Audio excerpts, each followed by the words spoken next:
when on the last time that Jesus met with Peter in John 21. ಯೋಹನ 21ರಲ್ಲಿ ಯೇಸು ಸ್ವಾಮಿ ಪೇತ್ರನನ್ನು ಕಡೆಯದಾಗಿ ಸಂಧಿಸಿದಾಗ He asked him a question. ಅಲ್ಲಿ ಒಂದು ಪ್ರಶ್ನೆ ಕೇಳ್ತಾರೆ 3 times. 3 ಸಲ. John 21:15. 21 Yohana 15ರಲ್ಲಿ. Simon, son of John, do you love me? ಸಿಮೋನ ಪೇತ್ರನೇ, ನೀನು ಇದಕ್ಕಿಂತ ಹೆಚ್ಚಾಗಿ ಪ್ರೀತಿಸ್ತೀಯಾ?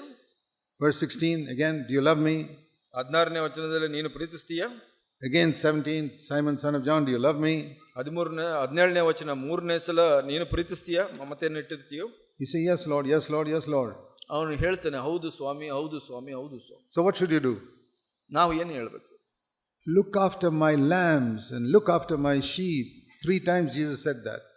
ಇಲ್ಲಿ ನನ್ನ ಕುರಿಗಳನ್ನ ನೀನು ಕಾಯಿ ನೋಡ್ಕೋ ಅಂತ 3 ಸಲ ಹೇಳಿದ್ರು. So how do we show our love for the Lord? ನಾವು ಕರ್ತನಿಗೆ ಆ ಕೃತಜ್ಞತೆಯನ್ನು ಹೇಗೆ ಹೇಳ್ಬೋದು? Feeding the sheep. ಆ ಒಂದು ಕುರಿಗಳನ್ನ ಮೇಯಿಸೋದ್ರಲ್ಲಿ. That's what I'm doing. ನಾನು ಅದನ್ನೇ ಮಾಡ್ತಾ ಇದ್ದೀನಿ. But I'm doing it because I love Jesus. ನಾನು ಯಾಕೆ ಮಾಡ್ತಾ ಇದ್ದೀನಿ ಅಂದ್ರೆ ಯೇಸು ಸ್ವಾಮಿನ ನಾನು ಪ್ರೀತಿಸೋದ್ರಿಂದ ಮಾಡ್ತಾ ಇದ್ದೀನಿ. The Lord said, do you love me? ನೀನು ನನ್ನನ್ನು ಪ್ರೀತಿಸ್ತೀಯಾ? Then feed my sheep. ನನ್ನ ಕುರಿಗಳನ್ನ ಮೇಯಿಸು. So I'm not doing it in a sense to get thank you from you. ನಾನು ಒಂದು ದರದಲ್ಲಿ ನಿಮ್ಮಿಂದ ಕೃತಜ್ಞತೆ ಪಡ್ಕೊಳ್ಬೇಕು ಅಂತ ಮಾಡ್ತಾ ಇಲ್ಲ. Definitely not to get money from you.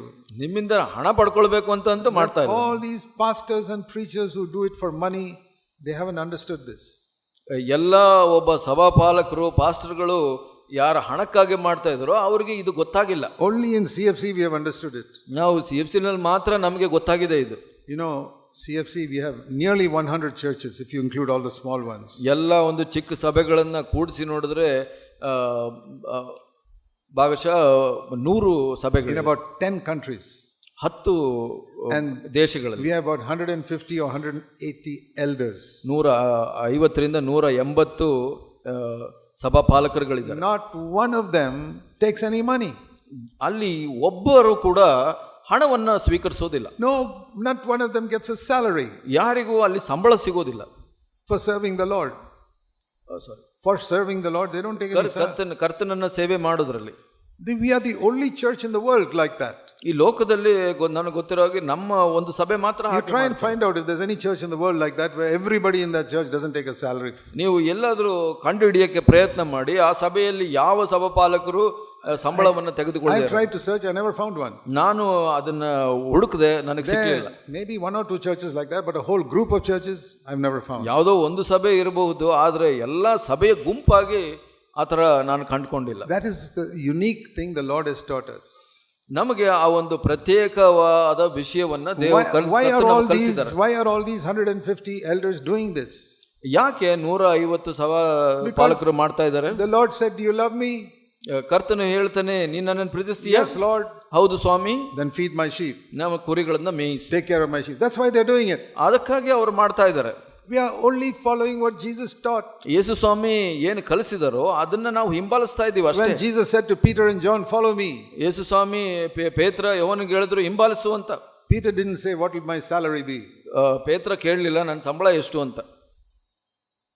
If Peter had asked that question, ಪೇತ್ರ ಆ ಪ್ರಶ್ನೆ ಕೇಳಿದ್ರೆ, Jesus says, leave your nets, come and follow me.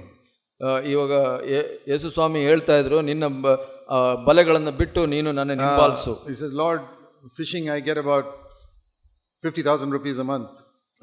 ನಾನು ಈ ಮೀನುಗಾರಿಕೆ ಮಾಡಿದ್ರೆ ಒಂದು 50,000 ರೂಪಾಯಿ ಸಿಗುತ್ತೆ ಸಂಬಳ ತಿಂಗಳಿಗೆ. What will you give me? ನೀನು ಏನು ಕೊಡ್ತೀಯ? You know, like when we shift from one company to another company, we ask, how much will the salary be? ನಾವು ಒಂದು ಕಂಪನಿಯಿಂದ ಇನ್ನೊಂದು ಕಂಪನಿ ಹೋಗುವಾಗ ಸಂಬಳ ಎಷ್ಟಿದೆ ಅಂತ ನಾವು ಕೇಳ್ತೀವಿ. Supposing Peter had asked like that. ಆ ಥರ ಪೇತ್ರ ಕೇಳಿದ್ರೆ ಏನಾಗ್ತದೆ? Lord, what will my salary be? ನನ್ನ ಸಂಬಳ ಎಷ್ಟು ಸ್ವಾಮಿ? What do you think Peter would have said? What do you think Jesus would have said? ನೀವು ಏನು ಯೋಚನೆ ಮಾಡ್ತೀರಾ? ಯೇಸು ಸ್ವಾಮಿ ಏನು ಹೇಳ್ಬೋದಾಗಿತ್ತು? I know what he would have said. ನಾನು ಗೊತ್ತು ಏನು ಹೇಳ್ತಾ ಇದ್ದೆ. Peter, ಪೇತ್ರ, please go back to your fishing. ನೀನು ಮೀನುಗಾರಿಕೆ ಕೆಲಸ ಮಾಡಕ್ಕೆ ಹೋಗು. You are not ready to catch men. You catch fish only for the rest of your life. ಮನುಷ್ಯರನ್ನ ಹಿಡಿಯೋದಲ್ಲ, ನೀನು ನಿನ್ನ ಜೀವಿತದಲ್ಲಿ ನೀನು ಮೀನನ್ನೇ ಹಿಡಿದುಕೊಂಡಿರು. Jesus never offered a salary to ಯೇಸು ಸ್ವಾಮಿ ಯಾರಿಗೂ ಸಂಬಳವನ್ನು ಕೊಡಲಿಕ್ಕೆ ಪ್ರಯತ್ನಿಸಿಲ್ಲ. We don't do that in CFC also. ನಾವು ಕೂಡ CFC ನಲ್ಲಿ ಹಾಗೆ ಮಾಡೋದಿಲ್ಲ. So please remember this. ಇದನ್ನ ದಯವಿಟ್ಟು ನೆನಪಿಟ್ಕೊಳ್ಳಿ. That we don't expect money, we don't expect thanks because we are human beings. ನಾವು ಮನುಷ್ಯರಾದ ಕಾರಣ ನಾವು ಇತರರಿಂದ ಸಂಬಳ ಆಗಲಿ ಅಥವಾ ಕೃತಜ್ಞತೆ ಆಗಲಿ ಬಯಸೋದಿಲ್ಲ. For a secular work, definitely we must get a salary. ಹೌದು, ಈ ಲೌಕಿಕ ಕಾರ್ಯಗಳಲ್ಲಿ ಕೆಲಸದಲ್ಲಿ ನಾವು ಸಂಬಳ ಬಯಸಬೇಕು. Otherwise, how will you live?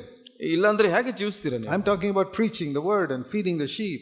ನಾನು ಇಲ್ಲಿ ಹೇಳ್ತಾ ಇರೋದು ಬೋಧನೆ, ದೇವರ ವಾಕ್ಯವನ್ನು ಬೋಧನೆ ಮಾಡೋದ್ರಲ್ಲಿ ಮತ್ತು ಕುರಿಗಳನ್ನು ಮೇಯಿಸೋ We are ವಿಷಯದಲ್ಲಿ. never supposed to take a salary. ಅಲ್ಲಿ ನಾವು ಸಂಬಳ ತಗೊಳ್ಳೇಬಾರ್ದು. That is why I say all these pastors and preachers who do that are going against the word of God. ಅದಕ್ಕಾಗಿ ಇದನ್ನ ಬೋಧಿಸುವಂತ ಎಲ್ಲ ಪಾಸ್ಟರ್ ಸಭಾಪಾಲಕರುಗಳು ದೇವರ ವಾಕ್ಯಕ್ಕೆ ವಿರೋಧವಾಗಿದ್ದಾರೆ ಅಂತ. There are many elders also like that, not in CFC churches. CFC ಸಭೆಯಲ್ಲಿ ಅಲ್ಲ, ಇತರ ಕೆಲವರು ಹಿರಿಯರು Try to get money from people.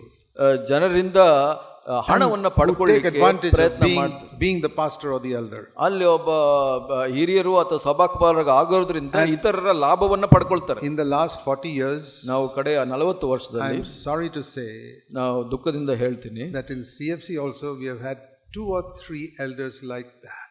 ಇನ್ನು CFC ಸಭೆಯಲ್ಲಿ ಕೂಡ 2-3 ಹಿರಿಯರು ಆಗ್ಬಿಟ್ರು. Wanted to get money from people. ಜನರಿಂದ ಹಣವನ್ನ ಪಡ್ಕೊಳ್ಳಿಕ್ಕೆ ಪ್ರಯತ್ನ ಮಾಡಿದ್ರು. I removed them as soon as I knew that that was what they were doing. Got rid of them. ಅವರು ಅದನ್ನ ನನಗೆ ತಿಳಿದ ತಕ್ಷಣ ನಾನು ಅವ್ರನ್ನ ತೆಗೆದು ಬಿಟ್ಟೆ ಅವರ ಜವಾಬ್ದಾರಿ. Not only get out of eldership, but get out of the church. You don't belong in CFC. ಇಲ್ಲಿ ಸಭೆಯ ಹಿರಿಯರ ಪಟ್ಟದಿಂದ ಅಲ್ಲ, ಸಭೆಯಿಂದನೇ ದೂರ ಹೋಗ್ಬಿಡಿ ಅಂತ ಹೇಳ್ಬಿಡಿ. So we don't expect money, we don't even expect thanks. ನಾವು ಜನರಿಂದ ಹಣವನ್ನಾಗ್ಲಿ ಅಥವಾ ಕೃತಜ್ಞತೆಯಾಗಲಿ ಬಯಸೋದಿಲ್ಲ. I'm just telling you that if you keep your conscience clear, the Lord will show you more and more areas in your life where there's unchristlikeness. ನಾನು ನಿಮಗೆ ಹೇಳ್ತಾ ಇದ್ದೆ, ನಿಮ್ಮ ಮನಸ್ಸಾಕ್ಷಿಯನ್ನು ಶುದ್ಧವಾಗಿ ಇಟ್ಕೊಳ್ಳೋದ್ರಿಂದ ನಿಮಗೆ ಹೆಚ್ಚಿನ ಕ್ಷೇತ್ರಗಳಲ್ಲಿ ದೇವರು ಕ್ರೈಸ್ತ ನಂತರ ಇಲ್ಲದೆ ಇರುವಂತ ವಿಷಯಗಳ ಬಗ್ಗೆ ಬೆಳಕು ಕೊಡ್ತಾರೆ. That is how you prove you're a wholehearted Christian. ಹಾಗೆ ನೀವು ಇದನ್ನ ಸಿದ್ಧಪಡಿಸ್ತೀರಾ, ನೀವು ನಿಜವಾದ ಕ್ರೈಸ್ತನು ಅಂತ.